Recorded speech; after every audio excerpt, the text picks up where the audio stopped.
आदाब नाजरीन, मैं हूं खुर्शीद रब्बानी और आज का ये खास प्रोग्राम मोदी हुकूमत के 4 सालों पर है। मरकज की नरेंद्र मोदी हुकूमत को आज 4 साल पूरे हो गए हैं। इन 4 वर्षों में हुकूमत ने तकरीबन हर महाज पर अहम फैसले किए, जिसमें कई फैसलों पर जहां हुकूमत ने खूब तारीफें बटोरी तो कईयों पर उसे तनकीद का सामना भी करना पड़ा। नोटबंदी, जीएसटी, ट्रिपल तलाक पर बिल, हज सब्सिडी खत्म करना, ये वो ऐसे बड़े फैसले और काम हैं जिनके दम पर हुकूमत अपने 4 सालों को बेमिसाल बता रही है। आज इस खास प्रोग्राम में हम इसी मौजू पर बात करेंगे और जानेंगे कि मोदी हुकूमत के 4 साल कितने बेमिसाल। इस पर बात करने के लिए हमारे साथ कई खास मेहमान यहां पर मौजूद हैं। बिहार के साबिक वजीर शकील अंसारी साहब यहां पर मौजूद हैं, इकोनॉमिस्ट डॉक्टर सौरभ अग्रवाल यहां पर मौजूद हैं, पॉलिटिकल एनालिस्ट इलियास मलिक साहब हमारे साथ मौजूद हैं, कांग्रेस तर्जुमान सुलेमान मोहम्मद खान साहब हैं, बीजेपी लीडर आनंद साहू साहब और सीनियर सहाफी अमलेंद्र उपाध्याय साहब यहां पर मौजूद हैं।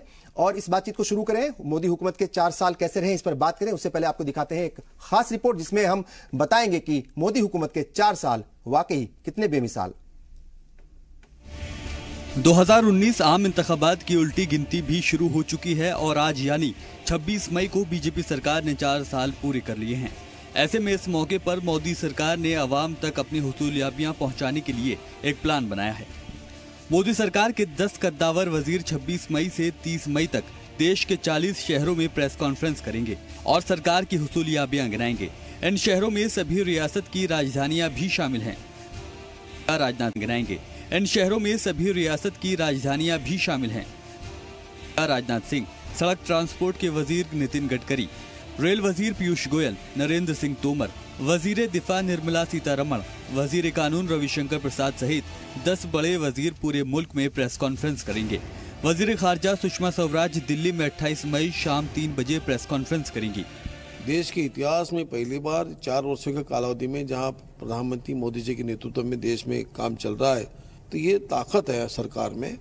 4 साल पूरे होने पर बीजेपी सदर अमित शाह ने मीडिया के सामने मोदी सरकार के कामों का ब्यौरा रखा और सरकार की तरफ से चल रही कई स्कीमों के फायदे भी गिनाए। बीजेपी ने 2014 के अपने नारे अब की बार मोदी सरकार की तर्ज पर नया नारा 2019 में फिर मोदी सरकार का दिया। 4 साल पूरा होने पर सरकार साफ नियत, सही विकास का नारा भी देगी। तो जाहिर तौर पर मोदी हुकूमत 4 साल मुकम्मल कर चुकी है। बहुत सारी बातें हैं, बहुत सारे ऐसे काम हैं जो मोदी हुकूमत गिना रही है कि हाँ ये काम हुए हैं, डेवलपमेंट के काम हुए हैं। लेकिन जो अपोजिशन है उनके अपने सवाल हैं। वो सवाल पूछ रही है कि महंगाई क्यों बढ़ रही है, वो सवाल दूसरे भी पूछ रही है कि माहौल जो है वो कई बार क्यों खराब हो जाता है। लेकिन मोदी हुकूमत चूंकि 4 साल मुकम्मल कर चुकी है, जश्न का भी माहौल है और अपने अपने जो मोदी हुकूमत के जो काबीना वजीर हैं उनकी ड्यूटीज लगाई गई हैं। जैसा आप रिपोर्ट में देख रहे थे कि वो अलग अलग जगहों पर जाकर के 4 सालों के दौरान, 4 वर्षों के दौरान कौन कौन से अचीवमेंट्स इस मोदी हुकूमत ने किए हैं या फिर जो है वो काम किए हैं, वो आवाम के दरमियान जाकर के प्रेस कॉन्फ्रेंस करके बताएंगी। 4 खास मेहमान यहां पर मेरे साथ मौजूद हैं। इनका तारुफ हम ऑलरेडी करा चुके हैं आपके सामने। एक एक करके सबसे बातचीत करते हैं। शकील अंसारी साहब, पहला सवाल आपसे ही कि क्या आप जो है वो पहला कमेंट क्या रहेगा? हुकूमत के 4 साल मुकम्मल हो चुके हैं। जाहिर तौर पर हुकूमत जो है बहुत सारे काम गिनवा रही है और बहुत सारे काम किए भी हैं इन 4 वर्षों के दौरान। पहला कमेंट क्या है कि क्या वाकई सही सिमत में ये मोदी हुकूमत आगे बढ़ रही है? देखिए, हर सरकार 5 साल का वक्त होता है। ये 4था साल पूरा होना, इसका मतलब ये हुआ कि अब वो बस रूटीन में अब आगे काम करना है। बाकी आपकी जो उपलब्धियां हैं इसी में आपको दिखाई देनी पड़ेगी। तो वैसी उपलब्धियों में जैसे आपके अभी था नोटबंदी और जीएसटी वगैरह जिसकी चर्चा की गई, हो सकता है उनके लिए उपलब्धि हो, लेकिन जनता के लिए, आवाम के लिए, आम लोगों के लिए उपलब्धि नहीं है। बहुत बड़ा नौजवानों के साथ धोखा हुआ है कि उनको रोटी रोजी से छीना गया। 2 करोड़ के वादे किए गए वो नहीं मिल रहे हैं। जीएसटी और नोटबंदी के बाद जो छोटे कुटीर उद्योग थे वो सब बंद पड़े हैं।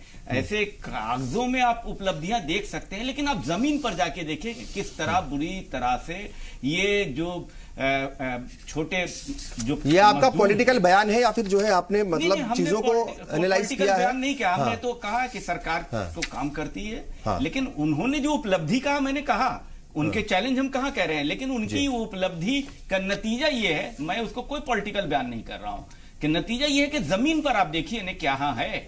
नौकरियां खत्म हैं, आपकी 2 करोड़ के वादे थे, रिकॉर्ड बताता है कि चंद लाख मिले हैं।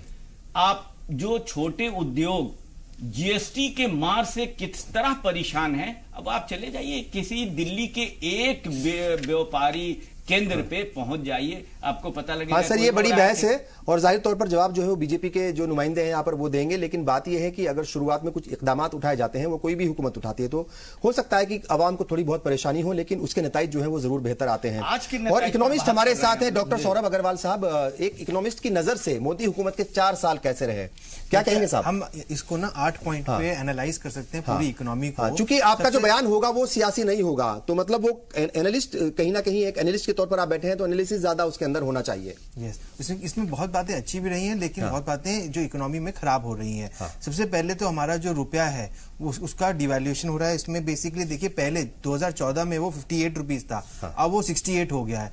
इससे क्या होगा? एक्सपोर्टर को फायदा होगा, लेकिन इंपोर्टर को, जो हम इंपोर्ट करते हैं, हम ज्यादा इंपोर्ट करते हैं देन एक्सपोर्ट, और कच्चा तेल जैसे क्रूड ऑयल बढ़ता ही जा रहा है, और ऊपर से अगर हमारा रुपए गिरेगा तो हमारा इंपोर्ट और महंगा हो जाएगा। ये 10% की जो फॉल है, और कह रहे हैं अब 70 भी होने जा रहा है, तो उससे एक इकोनॉमी को बहुत बड़ा एक मुश्किल होगी। इससे इन्फ्लेशन भी बढ़ सकता है, जिसको कंट्रोल कर रखा है गवर्नमेंट ने। दूसरी बात, इक्विटी मार्केट को अगर हम देखें, जो कि हम कहते हैं कि एक रिटेल इन्वेस्टर पैसा बना लेता है, उसमें देखिए 2014 के अंदर वो 24,716 पे थी, लेकिन 2018 में वो 30,344, और निफ्टी भी 10,000 से ऊपर जा चुकी है। लगभग कहा जा रहा है 60,000 करोड़ रुपए बन चुका है मार्केट के अंदर, तो इसका भी फायदा लोगों को मिला है एक तरह से। तीसरी बात, अगर हम देखें इन्फ्लेशन पे, तो इन्फ्लेशन 2014 में 8.48% था, जिसको ये सरकार की नीतियां जो उन्होंने फॉलो करी, कैसे किया, 4.58, ये सारा डेटा है, 4.58 हो गया है, जिसके मेरे हिसाब से जो हमारा WPI इन्फ्लेशन है वो कम हुआ है। FDI इनफ्लोज जो कि 14 के अंदर 23 बिलियन थे, वो बढ़कर 43 बिलियन हो गए हैं, जो कि अच्छा माना जाता है। लेकिन अब थोड़ा सा इसमें डर ये बात हो रही है कि अब ये पीक हुआ 43 बिलियन पे, अब ये प्लेटू कर रहा है, अब ये धीरे हो रहे हैं, अब इनफ्लोज कम होते जा रहे हैं, तो वो एक डरने की बात है अगले 1 साल में क्या होगा।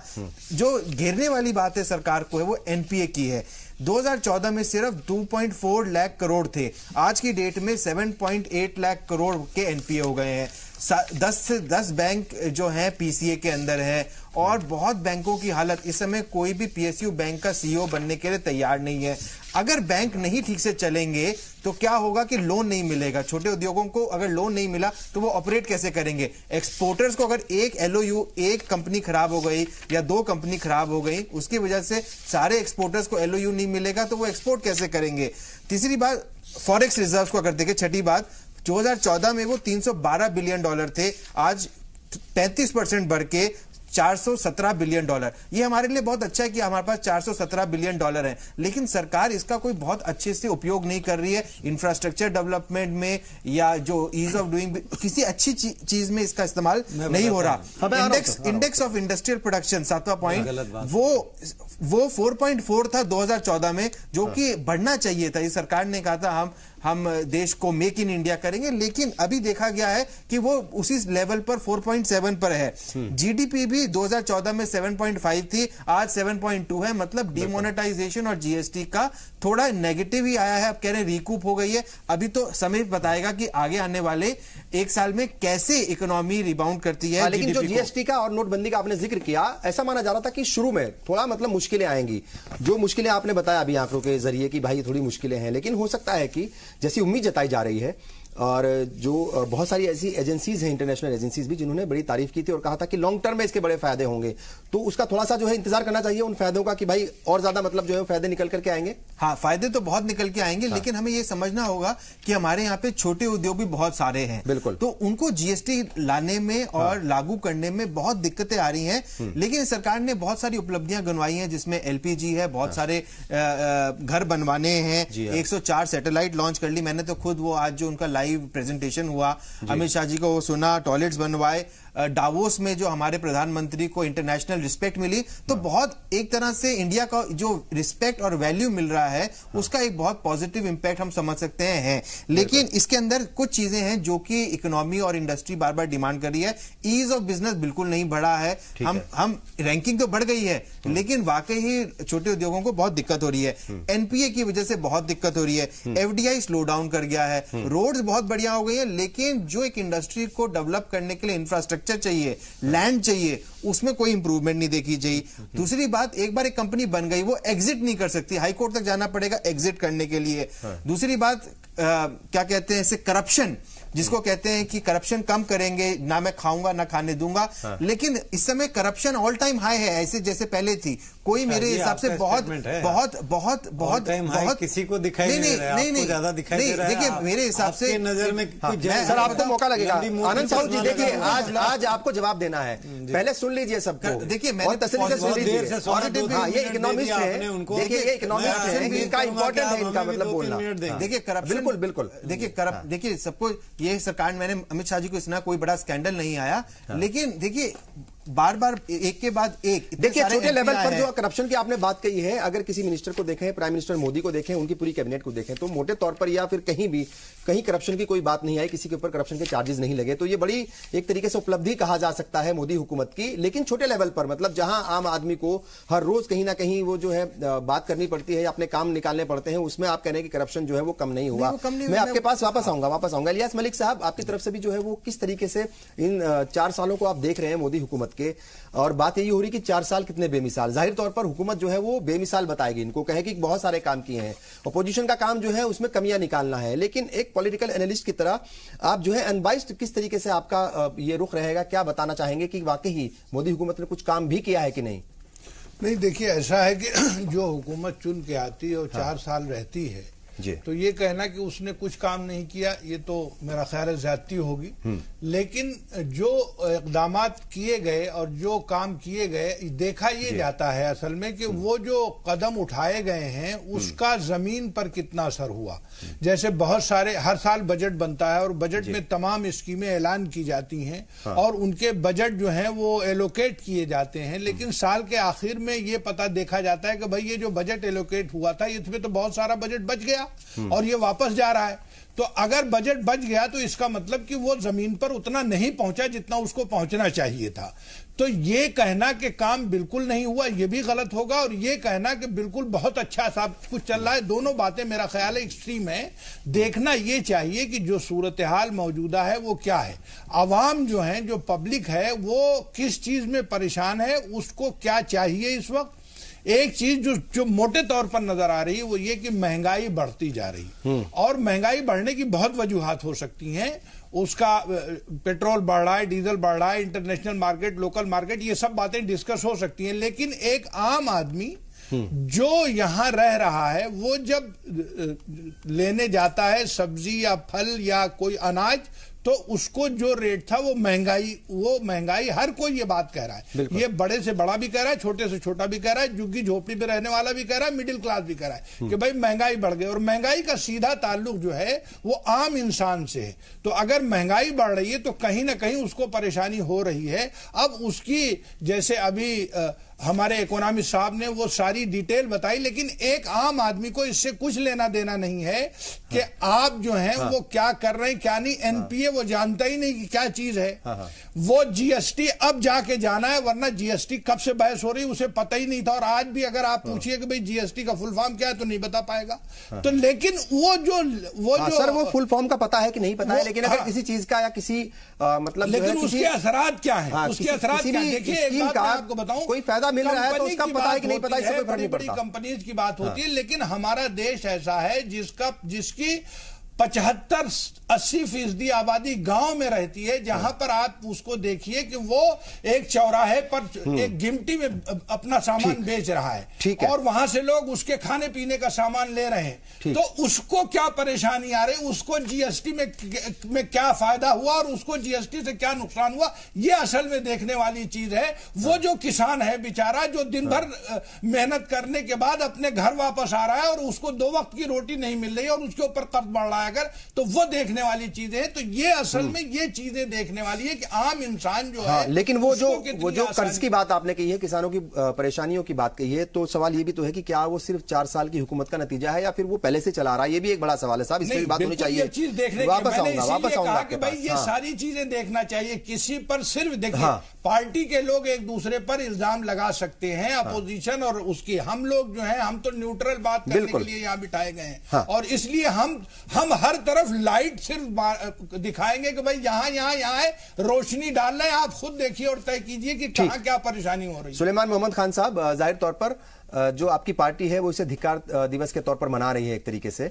पता नहीं क्यों, आपकी कुछ अपनी जो है वो मजबूरियां होंगी, सियासत होगी जाहिर तौर पर, लेकिन क्यों लगता है आपको कि 4 साल में वाकई काम नहीं हुआ? देखिए, अभी 1 बजे हमने एक प्रेस कॉन्फ्रेंस करी है और ये किताब कांग्रेस पार्टी ने 1 बजे आईसीसी हेडक्वार्टर से लॉन्च करी है, इंडिया बिट्रेड। जो विश्वासघात नरेंद्र मोदी जी की भाजपा सरकार ने देश के साथ किया है उसका पूरा ब्यौरा दिया है हमने इस किताब में। 40 सवाल पूछे हैं, 4 साल 40 सवाल। ये सारे सवालों का हम चाहेंगे कि नरेंद्र मोदी जी, उनके मंत्री जो जगह जगह प्रेस कॉन्फ्रेंस कर रहे हैं और सरकार की हिमायत में और उसकी उपलब्धियां बता रहे हैं, अचीवमेंट बता रहे हैं, तो इन 40 सवालों का भी जवाब दें। किसानों की बात हो रही थी। देखिए, हिस्ट्री में, तारीख में पहली बार ऐसा हुआ है कि लोवेस्ट इकोनॉमिक ग्रोथ हुई है। 10 साल की मनमोहन सिंह जी की सरकार की जो एग्रीकल्चरल ग्रोथ थी वो 4.2% थी और पिछले 4 साल में 1.8% है। ये हमने इस किताब में भी लिख के दिया है, ये ऑन रिकॉर्ड है और पब्लिकली ये डिस्ट्रीब्यूट हुई है किताब। किसी को चैलेंज करना हो तो डेटा इसमें से कर सकता है, सारा रेलेवेंट डेटा है। फार्मर्स को इन्होंने कहा कि एमएसपी देंगे और 50% प्रॉफिट देंगे, किसी एक फसल पे नहीं दिया। ये पूरा रिकॉर्ड हमने इसमें दिया है।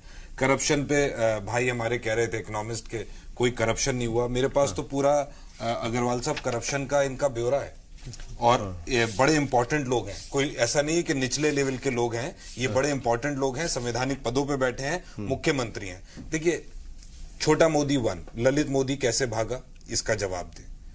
ललित मोदी की कंपनी के जो शेयर थे वसुंधरा राजे की कंपनी, बेटे की कंपनी के, वो 10 रुपए का शेयर 96,000 रुपए का ललित मोदी ने क्यों खरीदा, इसका जवाब दे। चौकसी कैसे भागा, नीरव मोदी कैसे भागा, विजय माल्या कैसे भागा, 61,000 करोड़ के बैंक घोटाले हुए। राफेल डील में जो जहाज 526 रुपए का यूपीए में खरीदा जा रहा था वो क्यों 1670 रुपए का मोदी जी ने खरीदा, इसका जवाब दें। जो 36 जहाज कांग्रेस के टाइम में 18,940 करोड़ के खरीदे जा रहे थे वो आपने 60,000 करोड़ में क्यों खरीदे भाई? 41,000 करोड़ रुपए बढ़ती क्यों देना चाहते हैं? अब कहेंगे वक्त बीत गया, तो अभी हाल फिलहाल में इजिप्ट और कतर ने खरीदे हैं, अगर उनके भी 36 जहाजों की कीमत लगाएंगे तब भी 12,000 का घोटाला है। तो इसलिए ये सब सवालों के जवाब दे, ये भ्रष्टाचार है। व्यापम स्कैम में शिवराज सिंह चौहान जी ने 76 लाख नौजवानों का जो मुस्तकबिल था वो खराब कर दिया। इस स्कैम के तार सीधे उनके घर से जुड़ते हैं। क्यों नहीं उनके ऊपर आपने क्रैकडाउन किया, क्यों बचाया? वसुंधरा राजे जी को क्यों बचाया? छत्तीसगढ़ में पीडीएस स्कैम हुआ 36,000 करोड़ का, उसका भी आप जवाब दें।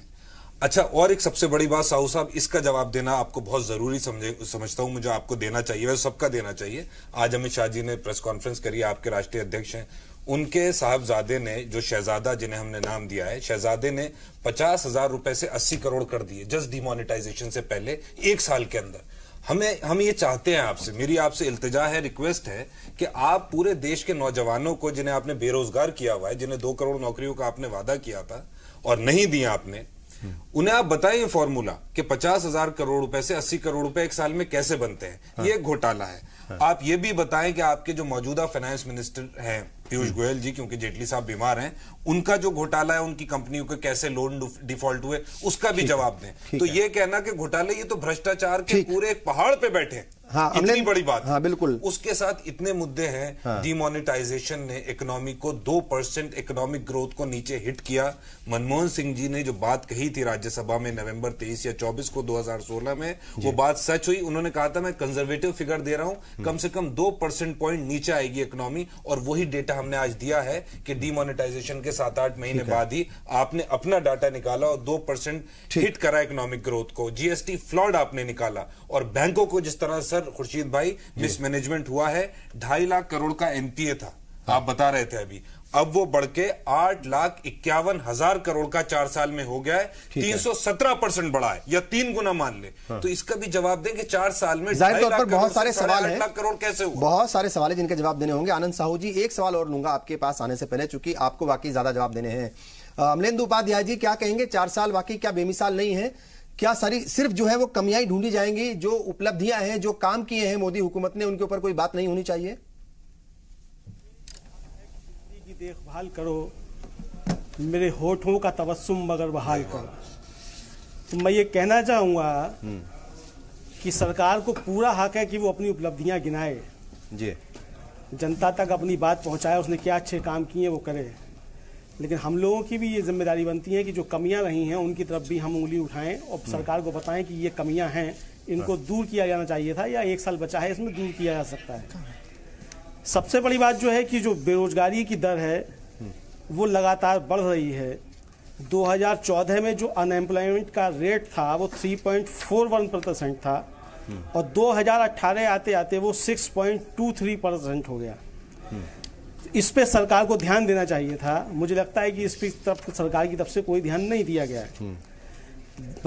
कहा जा रहा है कि हमने तमाम रोजगार दिए, फला जगह दे दिए, फला जगह दे दिए, लेकिन जो सरकार का श्रम मंत्रालय है उसका खुद का पोर्टल है, जॉब पोर्टल, वो बताता है कि 4.5 करोड़ नौजवानों ने उस पोर्टल पर अपने को रजिस्टर किया जॉब के लिए। हाँ। और वो पोर्टल ही कहता है कि उसमें से 8.9 लाख लोगों को उन्होंने दिशा निर्देश दिया। यानी ये भी नहीं कहता कि उनको नौकरी दी या हमने रोजगार मुहैया कराया, वो कहता हमने उनको दिशा निर्देश दिया। तो ये सरकार के ही आंकड़े हैं, ये किसी और के नहीं हैं। इसी तरीके से सरकारी स्कूलों की बदहाली है। पिछले 4 सालों में 2 लाख सरकारी स्कूल बंद हो गए। ये आखिर जिम्मेदारी किसकी है? अकेले नोटबंदी के बाद जनवरी से और अप्रैल 2017 के बीच में 15 लाख जॉब्स खत्म हुए हैं। ये आंकड़े हैं कुछ जिन पर सरकार को ध्यान देना चाहिए था। मुझे लगता है इन पे ध्यान नहीं दिया गया। जो इंटरनेशनल लेबर ऑर्गेनाइजेशन है, अंतर्राष्ट्रीय श्रम संगठन, वो कहता है कि अगर जो वर्तमान स्थिति है उसको भी अगर मेंटेन रखना है तो 80 लाख रोजगार प्रति वर्ष क्रिएट करने होंगे। ठीक, इस पे कोई मुझे लगता है कि काम नहीं हो रहा है। बहुत सारे सवाल है सर, बहुत सारी बातें हैं, लेकिन हुकूमत के पास भी गिराने के लिए कम चीजें नहीं है। क्या कहेंगे साहब, आनंद साहू साहब, चूंकि जवाब जो है आपको ही देने हैं। बहुत सारी बातें हुई हैं, बहुत सारी चीजें गिनाई गई हैं, वो चीजें गिनाई गई हैं जो नहीं हुई हैं। जाहिर तौर पर जवाब आपको ही देना है। जीएसटी हुआ, अच्छी बात है, नोटबंदी हुई, अच्छी बात है, लेकिन उसके नतीजे जो है वो हो सकता है बेहतर बाद में हो। शुरुआती जो नतीजे थे वो उसमें ये था कि थोड़ी परेशानियां हुई हैं लोगों को, और इकोनॉमिक ग्रोथ जो है वो भी रुकी है इन्हीं की वजह से। लेकिन बहुत सारे काम ऐसे हैं जो आपकी हुकूमत ने किए होंगे, लेकिन अभी भी अपोजिशन जो है या जो न्यूट्रल लोग हैं वो ये मानते हैं कि बहुत सारे काम आपको करने हैं। बहरहाल बहुत सारी बातें आपके सामने आई हैं, क्या क्या जवाब देना चाहेंगे? अब आपकी बारी है। देखिए, मुझे लगता है कि बहुत सारे सवाल का जवाब देना है मुझे। और एक तो पहला एक सवाल मुझे लगता है कि जो एनपीए की बात इन्होंने बताई कि किस तरह से जो है 2014 में कितना एनपीए था। शायद इतने महानुभावों को पता नहीं होगा कि ये जो लोन है ये पहले ही से चल रहा था बुरी हालत में। इनका स्ट्रक्चर जो था ये बहुत बुरा हाल में था। और सुन लीजिए, अकेले state bank of Hyderabad 40% NPA कौन किया? कांग्रेस सरकार ने। इतना बड़ा घोटाला को इसको रेसिस्ट करने के लिए एसबीआई के जितने सब्सिडरी थे सबको मर्ज करके एसबीआई में लोड दिया गया। और सुन लीजिए, ये कांग्रेस की नीति रही है जिसके कारण जो एनपीए होने के बाद भी एक्शन नहीं होता था। सर जो भी था, सुन लीजिए सर, अब ये देखिए, अब आप नहीं थोप सकते। मैं 15 मिनट वेट किया। नहीं, आप बिल्कुल, आप लोगों को धैर्य रखना पड़ेगा। एक बात बस, ये देखिए, ये नहीं चलेगा। देखिए, आप अगर बीच में इंटरप्ट करेंगे, बस मैं आपसे, you are in mindset that you don't नहीं कोस सकते आप। माय ओपिनियन, आप कांग्रेस को 2.5 लाख करोड़ में छोड़ा था, ये आपका मिस, आपका फेलियर है। एनपीए जो है मोदी गवर्नमेंट ने ये लोन नहीं दिया था। नहीं, इसी में भी गए। अच्छा, आपने क्यों नहीं कंट्रोल किया? देखिए, फेलियर पता होना चाहिए। कह भी नहीं सकते आप लोग फेलियर साबित 2000 मैं आपसे कहता हूं के बाद जो लोन हुआ था, फेलो नहीं। ये तरीका नहीं है। कांग्रेस हो रहे हैं, ये अच्छी बात नहीं है। खान साहब एक मिनट, खान साहब एक मिनट। देखिए, आनंद साहू जी, आनंद साहू, अरे तुम अपना हिसाब दो, कांग्रेस से कुछ नहीं होगा। Mind your language. सर एक second, you can not call मी तुम ताम हियर। अरे चलिए, आप कह दिया, ऐसी कोई बात नहीं है। कोई बादशाह नहीं है कि तुम नहीं बोल सकते। अरे बादशाह गलत बात नहीं है, इसका ये मतलब जमहूरियत है। नहीं, इसमें हम आपसे भी बुलाएंगे, तुमसे भी बुलाएंगे। कोई बादशाह नहीं है, करेंगे टीवी में बैठ के। सुलेमान जी करेंगे। बादशाह समझ रहे हो क्या? गुरूर है कांग्रेस में। 10 महीने बाद ये सत्ता अरे आप बादशाह के परिवार के हैं। डायनेस्टी तुम्हारी सबसे ज्यादा है, मोनार्कीज है, इसका जवाब भी है। गांधी परिवार के तलवे चाट के, उनके गंदगी चाट के आप यहाँ पहुंचे हो क्या? तमीज से बात तमीज आप रखिए।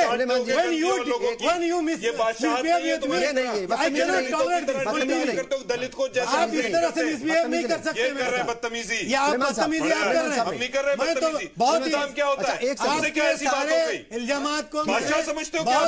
अरे भाषा मत सिखाइए जनाब, ऐसे ही बोलेंगे भाषा। गलत भाषा आपने इस्तेमाल करी है इसकी गंदगी की और जैसे लोगों से कैसे बिहेव करना है मुझे पता है। इन 40 सवालों का जवाब दे दो आपको मान जाए। राहुल का गुणगान करके नहीं अगर ये गलत तो बोलेंगे बीच में। आप कैसे गलत बात वो नहीं बोले ना, जब आपकी मैं पूरी भाषण सुना आनंद जी, तो you should have the patience. Anand ji, आप मुझे मर्यादा सिखा रहे हैं। आनंद साहू जी सिखाएंगे एक सर प्लीज एक सेकंड देखिए, जब सब बोले हैं वो एक बार भी नहीं बोले, अब कम से कम इतना ख्याल आप भी रखिएगा सर प्लीज। देखिए ये गलत बात चलेगा, ये गलत बात। आनंद साहू जी को बात करने दीजिए, उनको बात रखने दीजिए। डिरेल करेंगे डिबेट को तो ये नहीं चलेगा। हम तो इनसे सवाल तो मैं जवाब दे रहा हूँ। आनंद साहू जी ठीक है, आपका ओपिनियन कुछ हो सकता है, मैं जवाब दे रहा हूँ। हाँ बिल्कुल, ये गुस्सा ठीक नहीं है। नहीं आप गलत सर अब छोड़ दीजिए, अगर आप यही करते रहेंगे तो फिर यही हो गया काम। मतलब आप मुझे बताएंगे मुझे क्या बोलना है। ठीक है सर, आनंद सवाल पूछेंगे आप। सवाल का जवाब दे रहा हूं साहब, आपने जवाब देंगे तो सुन लीजिए, आप सुनिए पहले। 5 लोगों ने सवाल किए हैं, वो जवाब दे रहे हैं, उनको जवाब देने दीजिए। देखिए भारत में 2014 में भारत की इकोनॉमी क्या थी, किस तरह से आरबीआई बिल्कुल डूब गया था, रिजर्व जो था फॉरेन करेंसी का बिल्कुल खत्म हो चुका था, और ऐसा लग रहा था देश में कि देश के लोगों का सोना चांदी जो है गिरवी रखना पड़ेगा, और इस प्रकार के अफरा तफरी था, भ्रष्टाचार का आलम इतना ज्यादा था। वही कोल का जब दोबारा नीलामी होता तो 1,25,000 करोड़ मिलता है, और ये लोग वही टेलीकॉम में जब हम लोग दोबारा टेंडर करते हैं। आनंद साहू जी आपकी बातें सारी सही है। मेरी आपसे रिक्वेस्ट ये है, मेरी रिक्वेस्ट ये, देखिए 5 लोगों ने आपसे जो है सवाल पूछे और बहुत अच्छी तरीके से आपने उन सबको सुना, बहुत धैर्य के साथ सुना। अब सिर्फ आपसे ये रिक्वेस्ट है जो इश्यूज है उनके ऊपर बात कीजिए। सर एफडीआई के ऊपर बोला था, जैसे इन्होंने सवाल किया, एफडीआई बहुत अच्छा हो गया लेकिन अब लग रहा है डाउन होने जा रहा है जी। आपको मालूम होना चाहिए अभी 2017 जो खत्म होने के बाद 2018 का क्वार्टर में बढ़ा के दिखाया है सर्वे ने, पूरे दुनिया ऑन रिकॉर्ड आंकड़ा है कि एफडीआई बढ़ रहा है। क्वार्टरली जितना इनफ्लो है that is giving the record कि एफडीआई बढ़ रहा है। दूसरा आप देखिए, इन्होंने कहा कि एक ने कहा कि स्कूल बंद हो गए। अरे जनाब आपको पता होना चाहिए सर, जो स्टेट में जो स्कूल होते हैं। आनंद साहू जी मुझे ब्रेक लेना पड़ेगा यहाँ पर, एक छोटा सा ब्रेक ले रहा हूँ। ब्रेक के बाद सीधे आपके पास ही आऊंगा, और आपको पूरा मौका मिलेगा अपनी बात रखने का। एक ब्रेक ले रहे हैं, बहुत जल्द हाजिर होंगे। और बात हो रही है मोदी हुकूमत के 4 वर्षों की, 4 साल मुकम्मल हो चुके हैं, और बात यही हो रही है कि मोदी हुकूमत के 4 साल कितने बेमिसाल।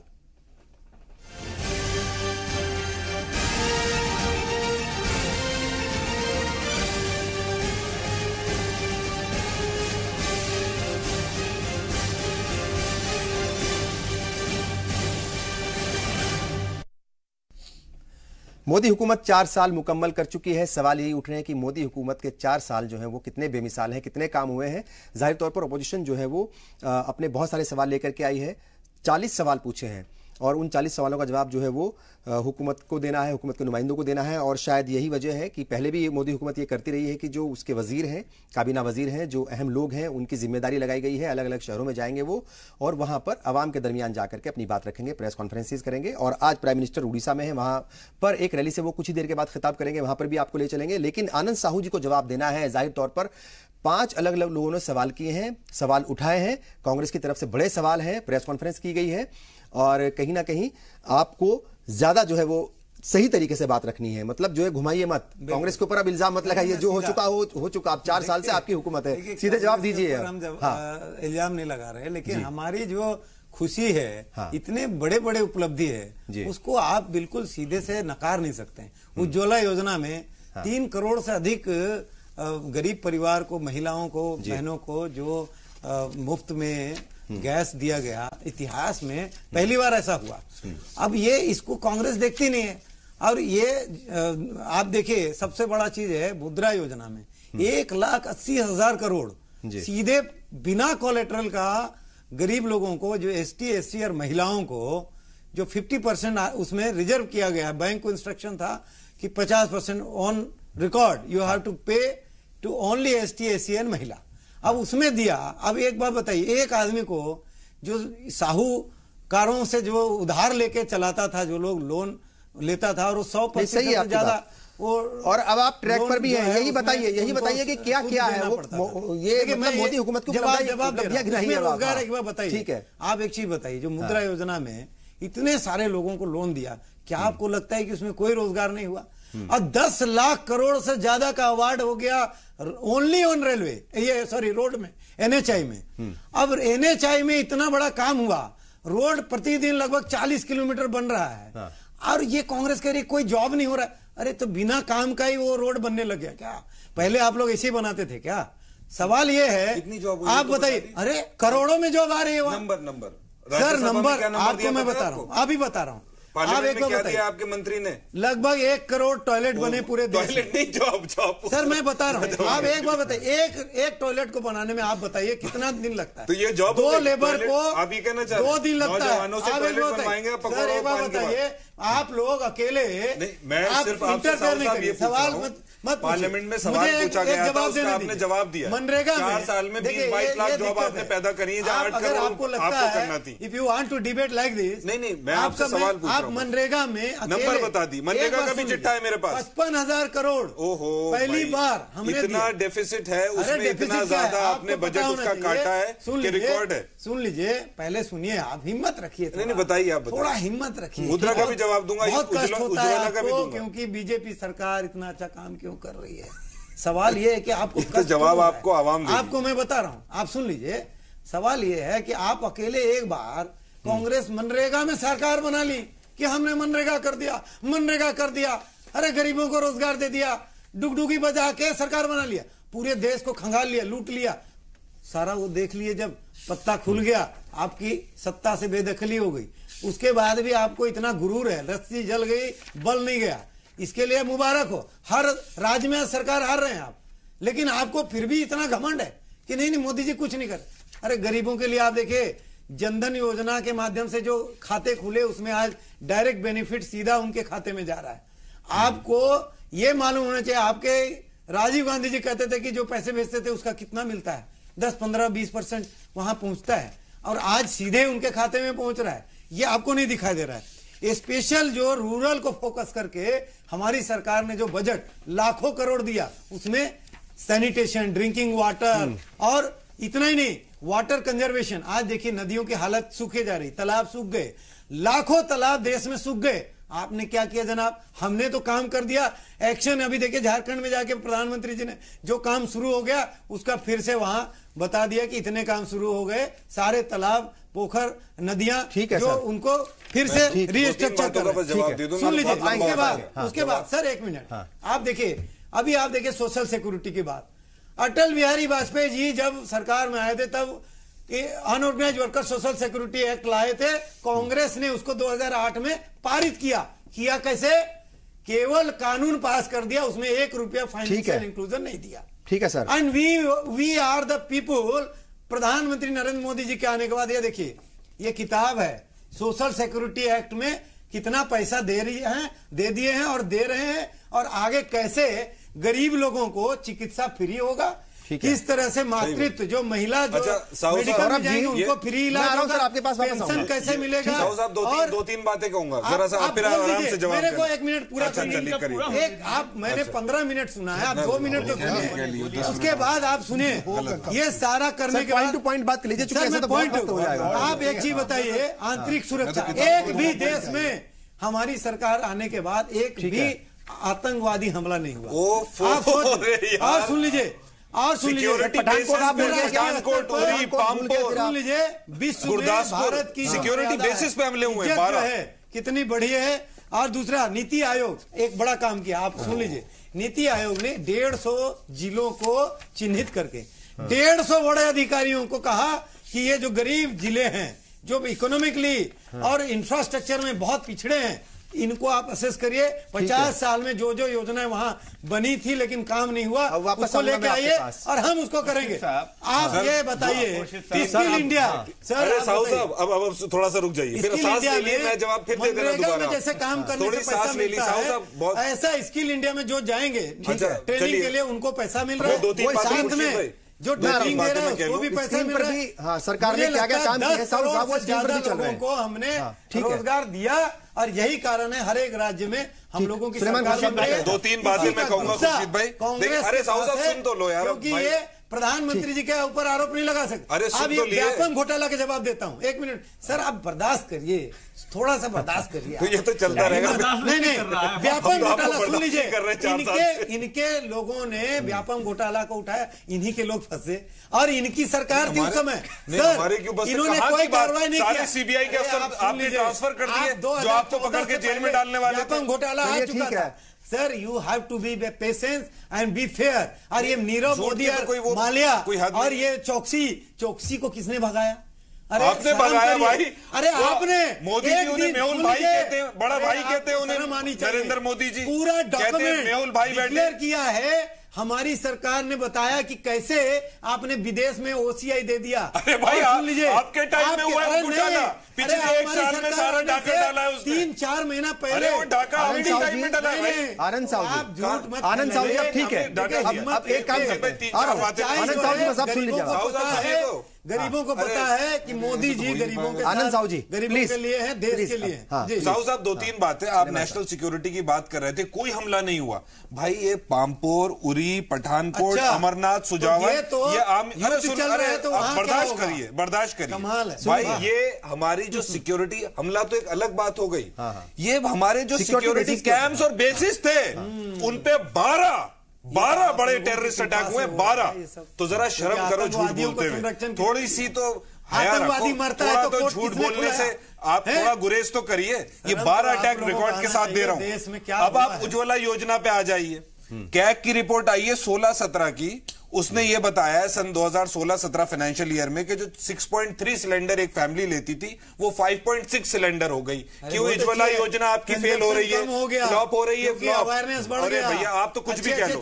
मुद्रा, अब सुन लीजिए, हमने आपको सबर से सुना है। मुद्रा योजना आप कह रहे थे 91% मुद्रा योजना के जो बेनिफिशियरी हैं उनको कितना लोन मिल रहा है ऑन एवरेज? 23,000 रुपए। अब 23,000 रुपए में सिर्फ पकौड़ा तला जा सकता है। 10-12 हजार रुपए का ठेला वेला ले लिया, खर्ची वर्ची ले ली, 23,000 पकौड़े लगाने की मुद्रा योजना है। तो देश के नौजवानों से मैं सर 1 मिनट कहना चाहता हूं कि मुद्रा योजना के जरिए मोदी जी अपना पकौड़ा अभियान आगे बढ़ा रहे हैं। मुद्रा लोन जो है वो टोकनिज्म है, कोई नई जॉब क्रिएट नहीं हुई है। तो इस और आप सर सुनिए, और फॉरेन पॉलिसी पे मैं आपसे बात करना चाहता हूं। बात करिए, बहुत अच्छा है ये तो। पाकिस्तान ने जिस तरह से हमारे जवानों को और सिविलियंस को जो उधर से टेररिज्म आया है उस पे आप सिर्फ जो फौज ने हमारी सर्जिकल स्ट्राइक करी उसके अलावा उसको भी आप क्रेडिट लेते हैं, लेकिन पाकिस्तान के तरफ से जो सीज फायर वायलेशन और टेररिज्म आया वो रिकॉर्ड है 4 साल में। रशिया जो हमारा पुराना 70 साल पुराना दोस्त है उसने पाकिस्तान को जहाज बेचे MI-35 और उनके साथ ज्वाइंट ड्रिल करा।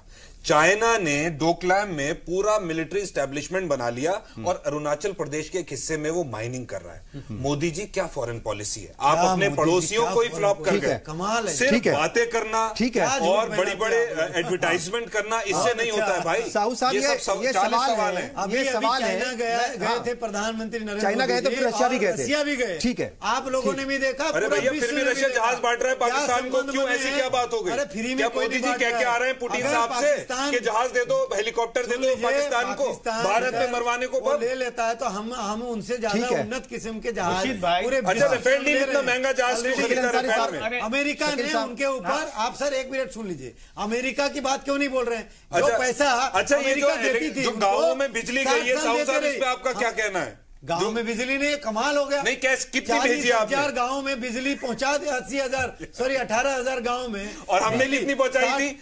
5,79,000 गाँवों में कांग्रेस ने पहुंचाई थी। 5 लाख में पहुंचाया। समझे मेरी बात? 4 साल में पहुंचा दी। 10 साल में भी 1 लाख गाँवों में पहुंचाई थी। हमारा एवरेज 1 साल का 18,000 था, आपका 4,000।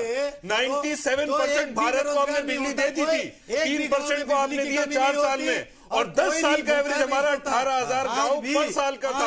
अभी भी आप फ्लॉप हो और आप झूठ बोल के कहते हो कि पूरे भारत में बिजली हमने पहुंचाई है, कांग्रेस ने दी है। सुलेमान साहब, शायद आप लोगों की मार्केटिंग अच्छी नहीं है, भले ही काम अच्छे किए होंगे, मार्केटिंग अच्छी नहीं कर पाए। कॉन्फिडेंस कुछ बोल रहे हैं, कैसे बोलते हैं ये संघ और भाजपा के लोग जानते हैं। कांग्रेस सच्ची बात कह रही है, ये झूठ को बेच रहे हैं और एडवर्टाइजमेंट कर रहे हैं। ठीक है, शकील उस बात हम कहना चाहते हैं कि ये तो आंकड़े की लड़ाई हो गई। अब जरा सोशल सेक्टर की बात की जानी चाहिए। सबसे बड़ी बात यह है कि आप देखिए, इस देश की 52% आबादी है ओबीसी की। जी, मोदी जी सरकार की उपलब्धि है कि ओबीसी कमीशन को पावर देने के नाम पर 2 साल से देखिए, झूठ मत फैलाइए। आप ऐसे नहीं बात मत कीजिए, झूठ मत, नहीं आप ऐसे मत कीजिए, ऐसे मत कीजिए आप। नहीं आप ऐसे अकेले बोलने के लिए आप हैं तो बोलते रहिए, चैनल में झूठ है। आप सुनिए भी, आप जवाब दे दीजिए। ओबीसी का आप हमने करने के लिए लोकसभा में पास किया, अरे भाई राज्यसभा में उसको टर्न डाउन करा दिए। आप झूठ फैला रहे हैं। आप सुनिएगा ना, आप सुन लीजिए। सुनने तो आता नहीं है, खाली बोलिएगा तो नहीं ना होगा। ओबीसी कमीशन को इस सरकार ने बंद कर दिया। इम्पावर करने के लिए बंद नहीं करना चाहिए था। कॉन्स्टिट्यूशनल अमेंडमेंट लाके उसको पार्लियामेंट में इंपावर कर देना चाहिए था। कमीशन कंप्लीट बंद है। अब ये भी इनको दूरबीन दीजिएगा तो भी इनको दिखाई नहीं पड़ेगा। आपको कुछ पता नहीं है। आप ऐसी एक बात ये है, हाँ कुछ पता नहीं, एक बात। दूसरे, आपने जो दलित और आदिवासियों और लोगों के रिजर्वेशन के ऊपर से नागपुर से जो बराबर सवाल उठते हैं, उससे समाज में कितनी बड़ी परेशानी का आलम सुप्रीम कोर्ट में जो सरकार का रवैया है उस फैसले पे क्लियर कट आपने उनके रिजर्वेशन एंड प्रमोशन पर उस पर कार्रवाई नहीं किया, जिसकी वजह आप सुप्रीम कोर्ट और आज नहीं चलेगा कानून के ऐसे नहीं होगा। एक मिनट, हमको 2-3 नहीं आप बोल दीजिएगा, मुझे 2 पॉइंट बोलना है, बोल लीजिए, फिर साहू जी जितना जवाब देना है दीजिएगा, लेकिन बोलने देना चाहिए ना किसी को। अब सरकार का एक और है, सबका साथ सबका विकास, ये नारा है। अब इस नारा कितना खोखला है, उसी तरह से जिस तरह से अमित शाह जी ने कहा कि 15 लाख रुपए हर अकाउंट में जाना एक जुमला था, उसी तरह से यह खोखला नारा है। Minority education commission, minority education commission जो आप जानते हैं या सब लोग जानते हैं, साहू जी को भी जानना चाहिए कि माइनॉरिटी कैरेक्टर किसी भी इंस्टीट्यूशन का उसने प्रोवाइड किया था। जस्टिस सोहेल जुलाई में रिटायर किए, उस साल जिस साल मोदी जी सरकार में आए, उसके बाद से इन्होंने बंद कर दिया कि माइनॉरिटीज के लिए कुछ करना नहीं है, माइनॉरिटी इंस्टीट्यूशन नहीं करना है। और कानून का इतना दुर्विचार है कि 4 जजों को इतिहास में, दुनिया के इतिहास में, कि सुप्रीम कोर्ट के 4 जजों को जनता तो जाती है जजों के अदालत में, वो जनता की अदालत में आए, ये सबसे बड़ी बात है। और लोकपाल, सीबीआई के बारे में इतनी बातें कहने वाली सरकार, सीबीआई को आज अदारा क्यों नहीं बना पाई? लोकपाल करप्शन नहीं है, क्यों नहीं लोकपाल का आज तक बन पाया? तो ये सब चीजें ऐसी हैं। डॉक्टर सौरभ बिल्कुल इन पे जवाब, जवाब दे, वो तो डेवलपमेंट और इस पर 20-25 सेकंड में जवाब देता हूं। पहला, इन्होंने कहा कि ओबीसी कमीशन को ध्वस्त कर दिया गया। अरे बंद है यार, क्यों आप बंद है? वो अभी तक बंद है, वजह कोई भी हो, क्यों बंद हुआ? पहली बार कांग्रेस ने आज तक इसको जो है कॉन्स्टिट्यूशनल पावर सरकार है कांग्रेस का। अरे भाई ये मैं नहीं कह रहा हूँ, मैं कह रहा हूँ कि आप पावर देते, भंग करके क्यों बंद है, चले जाओ ऑफिस में, आप देख लीजिए जनाब, वैसे ही बोल, आप क्या बताइएगा? आई नो, मेरे से ज्यादा आप नहीं जान सकते। I am member of the 6 member रहे, आई नो आप नहीं जान सकते। ठीक है, आया हूँ, आपका मेंबरशिप देखा हूँ, आप कांग्रेस के इतने बढ़िया कार्यकर्ता हैं, ये भी जानता हूँ। अच्छा, लेकिन थोड़ा सा धैर्य रखिए, बहुत अच्छा आप इंपावर करते हैं। अरे साहब, वक्त की कमी है, देखिए वक्त की कमी है, ऐसा मत कीजिए, ऐसा मत कीजिए, वक्त की कमी है, कैसे जवाब दे दीजिए। सुन लीजिए, एसटी कमीशन और एससी कमीशन दोनों को कॉन्स्टिट्यूशनल पावर दिया गया था कि कोई भी अगर किसी के साथ अन्याय होता है एसटी एससी के साथ, तो वो लोग उस पर कानूनी कार्रवाई कर सकते हैं। ओबीसी में ऐसा नहीं था, ये कांग्रेस ने कभी करके दिया नहीं। बीजेपी ने कहा कि इनको कॉन्स्टिट्यूशनल पावर एसटी कमीशन और एससी कमीशन के जैसा मिलना चाहिए, इसको लाना चाहिए और इसके लिए कानून में जो चेंज होना है वो करना है। लोकसभा में लाए, पास कर दिए, राज्यसभा में गया, इन्होंने कहा कि इसके मेंबर बढ़ा रहे हैं, पास करने के लिए मैं कर रहा हूं। मैं तो कह रहा हूं कि उसको किया कुछ नहीं, करने जा रहे हैं तो उसको रोक रहे हैं और बता रहे झूठ। आपको कोई जानकारी नहीं है, आपने सारे पावर कमीशन के ले लिए वापस। आप लोगों ने मालूम है एक काम बता दिया, ठीक है आप झूठ क्या हो गया है, आप लोग ठीक है, आप बताइए, आप एक बात बताइए, आप कमीशन में थे member, why don't you allow constitutional power through your government, why don't you do it? कुछ नहीं था, क्यों नहीं किया? 7 साल में आपने क्यों नहीं किया? हम जब कर रहे थे तो आपने उसको बंद कर दिया। सर मेरे रिकमेंडेशन पर देख लिया देश ने, आपको तो कुछ पता नहीं है। और अगर बिल की बात कीजिएगा तो बिल में इतना डिफेक्टिव आपने बना दिया, डिफेक्टिव बना दिया है। सौरभ अग्रवाल जी, सरकार की क्या बातें हो रही हैं आप देख लीजिए। सौरभ अग्रवाल जी, सर एक सेकंड प्लीज। सौरभ अग्रवाल जी, ये जो रुपया जो है कंट्रोल में नहीं है, मतलब जो है इसकी कीमत लगातार गिर रही है ना, ये आपको क्या लगता है? देखिए, ये तो पॉलिटिकल लोग हैं, बहुत ज्यादा बातें करेंगे, बहुत ज्यादा बहस करेंगे। अपोजिशन का काम ये है कि कमियां गिनाना, किसी भी चीज को एक्सेप्ट नहीं करना, और सरकार का ये कहना कि हमने सब कुछ कर लिया। सरकार भी जो है, या सरकार के जो लोग होते हैं नुमाइंदे, उन्हें भी ईमानदारी से एक्सेप्ट करना चाहिए कि हाँ ये काम हुआ, ये होना बाकी है। लेकिन शायद ऐसा नहीं होता। अपोजिशन की भी गलती ये होती है कि वो सिर्फ ये कहता है कि कुछ भी नहीं हुआ। जो चीज अच्छी हुई है उसको जरूर बताना चाहिए कि हाँ ये हुआ है। अब मेरा सवाल ये है अग्रवाल साहब आपको, जिस तरीके से हम देख रहे हैं कि रुपया जो है वो कंट्रोल में नहीं है, लगातार गिर रहा है, पेट्रोल के प्राइस लगातार बढ़ रहे हैं, महंगाई बढ़ रही है, कौन कौन से वो इकदाम हो सकते हैं जो हुकूमत को अब 1 साल के दरमियान या आने वाले कुछ वक्त में उठाने चाहिए, ताकि आम लोग जो हैं, एक बड़ी तादाद है, मतलब जो एक इस हिंदुस्तान के अगर हम कहें जो गांव में बसती है और या फिर शहरों में भी रहने वाले वो मिडिल क्लास जो लोग हैं, उनको कैसे राहत मिले? क्या कौन से वो जो है वो इकदाम? देखिए, सबसे बड़ी बात तो ये कि जो फॉल ऑफ रूपी हो रहा है इसको एकदम से रोकना पड़ेगा। क्योंकि हम इंपोर्ट ज्यादा करते हैं देन एक्सपोर्ट। अगर हम ज्यादा इंपोर्ट करेंगे और रुपया ज्यादा, तो हमें ज्यादा रुपए देना पड़ेगा उतने ही तेल के लिए। तो इसको फॉल को रोकने का सबसे बड़ा जो स्टेप रुकेगा वो बताइए ना। ये बात पहले भी बता चुके थे, कमी है ना। देखिए, ये जैसे ही हमारा तैयार है और करने को तैयार है, आप बताइए। हाँ, करने को तैयार है। तो सबसे अच्छी बात यह है कि अपनी जो ये सरकार है इनकी, इन्होंने सारे अपनी जो सरकार में सीए को अपॉइंट कर रखा है। इनके डिफेंस मिनिस्टर सीए हैं, इनके पावर मिनिस्टर सीए हैं।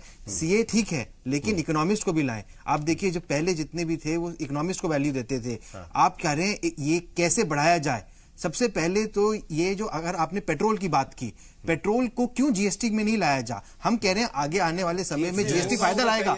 पेट्रोल क्यों नहीं आया? वो कह रहे हैं वन टैक्स वन नेशन क्या होना है। तो मैं सबसे पहला जो ये चीज चाहते हैं सबसे पहले पेट्रोल को लाएं। दूसरी बात, इन्होंने कहा था ये इलेक्ट्रिक व्हीकल्स को बहुत बड़ा पुश देंगे। अभी कोई इलेक्ट्रिक व्हीकल दिखाई नहीं दिए। अपने आप हमारा जैसे ही पुश जाएगा इलेक्ट्रिक की तरफ, तो ऑटोमेटिकली पेट्रोल के ऊपर से, डीजल के ऊपर से प्रेशर कम हो जाएगा।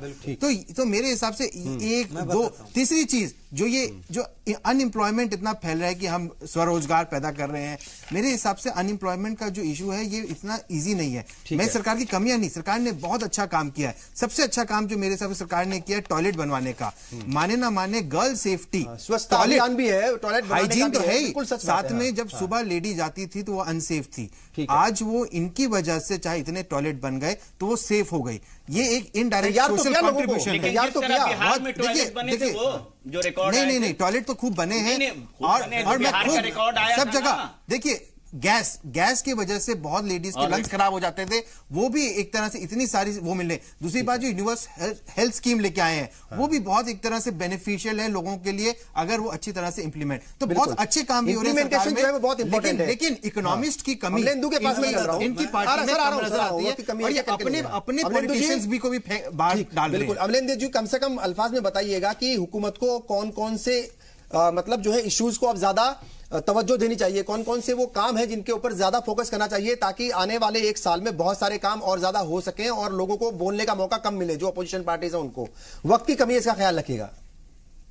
ये है कि जो पेट्रोल और डीजल पर टैक्सेस हैं उनको सुन लीजिए सर, नहीं सुन लीजिए, सरकार के आंकड़े खुद कहते हैं कि हर साल 4.5 लाख करोड़ रुपया सरकार ने इन टैक्सेस से कमाया है। जाहिर सी बात है कि आप कह रहे हैं कि आप इन टैक्सेस से सड़कें बनवा रहे हैं, अगर आप इससे NHAI की सड़कें बनवा रहे हैं तो फिर NHAI पे टोल टैक्स क्यों लग रहा है? तो ये आप टोल टैक्स खत्म कर दीजिए। ठीक है ना, सबसे पहली बात तो ये है। आप चाहते हैं दूसरी बात ये है, सर आपके पास आऊंगा प्लीज। सुन लीजिए, मैं बहुत देर से शांति से सुन रहा हूँ आनंद साहू जी आपको। दूसरी बात यह है कि नेशनल सैंपल सर्वे ऑर्गेनाइजेशन की रिपोर्ट है 2015 और 16 की, जो ये बताती है कि 10 में से 6 टॉयलेट्स जो हैं उनको पानी नहीं है। अब लड़कियां कहां से सेफ हैं?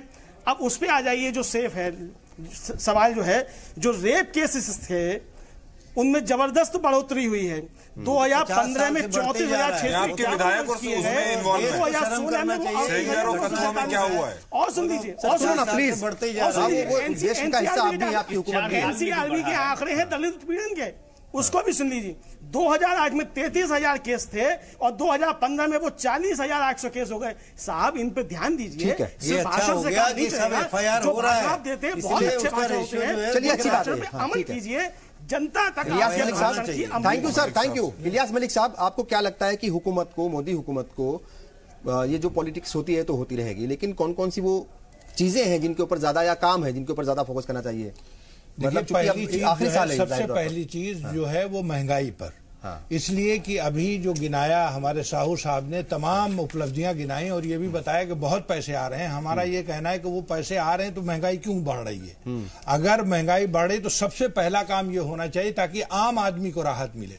और दूसरी बात ये कि एजुकेशन का बजट बढ़ना चाहिए। देखिए, जब तक लोग एजुकेटेड नहीं होंगे, अगर पढ़ लेंगे तो जो ये जो समस्या है कि जनाब एम्प्लॉयमेंट की, बहुत से बच्चे बाहर जाएंगे, जब वो पढ़ेंगे नहीं तो क्या करेंगे? तो इसलिए एजुकेशन पर फोकस होना चाहिए। ये जो राइट टू एजुकेशन है 6 से 14 साल के बच्चों की फ्री एंड कंपलसरी, ये भी नहीं पूरी हो पा रही है। स्कूलों में कमी है, टीचरों की कमी है, इस पर फोकस होना चाहिए। दूसरी एक बात यह है, रेलवे क्रॉसिंग पर आज भी जो है वो एक्सीडेंट डे बाई डे जब देखिए तब होता है, उसको वहां पर इंतजाम होना चाहिए ताकि ये वो चीज 5,000 के करीब है। काम तो बहुत है, लेकिन ये मेन काम है जिससे डायरेक्ट एक आम आदमी अफेक्टेड है, वो आम आदमी के इफेक्ट नहीं होना चाहिए। सुलेमान मोहम्मद खान साहब, बहुत शॉर्ट में क्यों साहू साहब को जवाब भी देना है। साहू साहब, मोदी जी ने और आपके नेताओं ने 2014 में कहा था कि 80 lakh crore black money foreign banks में जमा है, उन्हें वापस लाएंगे 100 दिन के अंदर।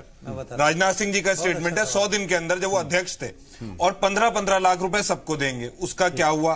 1214 जुमला था साहब, तो बात हो गई ना, ये तो खेल हो गया प्रदेश में। 1214 नाम आए ब्लैक मनी टैक्स हेवंस के, पनामा पेपर्स और पैराडाइज पेपर्स में। किसी एक को आपने अरेस्ट किया? नहीं किया। एलजीटी बैंक्स में टैक्स हेवन जो है लिंचेस्टेन में, उसका आपने क्या किया? उसमें आपने किस किस की ब्लैक मनी है क्यों नहीं चेक कराया? फेयर एंड लेवली 2 आप स्कीम लाए जिसमें काले धन को आपने सफेद कराया 2016 में। और पेट्रोल पे मैं सर आपसे पूछना चाहता हूं, सीधा आम आदमी को हिट कर रहा है, बेसिक लाइफ को, कि जब मनमोहन सिंह जी गए $107 पर बैरल का पेट्रोल था तो 71 रुपए भारत में बिकता था। 21 मई 2014 को 5 दिन पहले $76 का था तो 76 रुपए का आप बेचते हैं। डीजल उस टाइम, क्रूड ऑयल उस टाइम 107 था, तब डीजल 56 का बिकता था। आज क्रूड ऑयल फिर कहूंगा 76 है, आज 67 का बिकता है। आपने 4 साल में 12 बार एक्साइज ड्यूटी बढ़ाई है। हम जब गए तो 9 रुपए थी, आज 19 रुपए है। जब हम गए डीजल पे थी 3 रुपए, आज 16 रुपए है। कमी है कमर तोड़ रहे हैं सर। साहब, वक्त की बहुत कमी है जाहिर तौर पर। जो कश्मीर इशू है ना, कश्मीर इशू है, उसका जिक्र यहाँ पर नहीं हुआ, लेकिन उसका भी जो है वो हल होना बहुत जरूरी है वहां पर। हाँ, किसानों की भी बात है, वक्त की बहुत कमी है, कम से कम अल्फाज में जवाब दीजिएगा। मैं बताता हूँ, किसानों के लिए जो इंफ्रास्ट्रक्चर चाहिए, पहली बार हमारी सरकार ने रूरल इंफ्रास्ट्रक्चर, खास करके एग्रीकल्चर सेक्टर को एम्पावर करने के लिए किया है। और आप देखते होंगे कि यूपीए सरकार में एग्रीकल्चर पे टैक्स लगा दिया, जीएसटी आपने, वक्त नहीं है, ट्रॉलियों पे जीएसटी 12%। जिंदगी में हिस्ट्री में पहली बार हुआ है किसानों के ट्रैक्टर का लेगा 12% जीएसटी, कभी नहीं था। और एग्रीकल्चर इक्विपमेंट पे दिखा दूंगा परसेंटेज भी कितनी कितनी है। 12% ट्रैक्टर पे है, टायर ट्यूब पे 18%, पेस्टिसाइड पे 18%, कोल्ड स्टोर पे 18%। पहली बार भारत की तारीख में एग्रीकल्चर किसानों पे टेक्स्ट बना है, नरेंद्र मोदी किसान विरोधी, नरेंद्र मोदी किसान विरोधी, फिर कहूंगा। ठीक सुलेमान साहब, साहब मेरा सवाल बस एक ही है कि कश्मीर इशू है, रुपया जो है वो लगातार कमजोर हो रहा है, महंगाई बढ़ रही है, बेरोजगारी भी जो है बढ़ी है, आपकी हुकूमत के आंकड़े ये बताते हैं। आपको लगता है कि इनके ऊपर काम होना चाहिए, आपकी हुकूमत काम करेगी क्योंकि आखिरी साल है? देखिए, हमने रोजगार क्रिएशन के लिए मेक इन इंडिया से लेकर डिजिटल इंडिया से लेकर बहुत सारे, चलिए बहुत बहुत शुक्रिया, सिंचाई योजना वगैरह, ठीक है, बहुत सारे काम है, बहुत सारे काम इन 4 वर्षों के दौरान हुए हैं, मोदी हुकूमत के 4 साल मुकम्मल हुए हैं, जाहिर तौर पर बहुत सारे काम हुए हैं, लेकिन अभी भी हुकूमत को बहुत सारे काम करने बाकी हैं। अब बहाने नहीं चलेंगे, जो बहानेबाजी होती है ना, कई बार दूसरी पार्टी के ऊपर जो है वो इल्जाम लगा दिया जाता है, जाहिर तौर पर अब उसका वक्त नहीं रहा, अब सियासत का वक्त नहीं रहा, अब काम करने का है, एक्शन करने का है। और उम्मीद करते हैं कि प्राइम मिनिस्टर नरेंद्र मोदी इस मुल्क की आवाम के लिए, इस मुल्क की आवाम की फलाह बहबूदी के लिए, इस मुल्क की तरक्की के लिए जरूर एक्शन और ज्यादा जो है एक्शन जो है वो जरूर करेंगे और हुकूमत जरूर अच्छा काम करेगी और आवाम को जरूर फायदा पहुंचेगा। आज के इस प्रोग्राम में इतना ही। आदाब।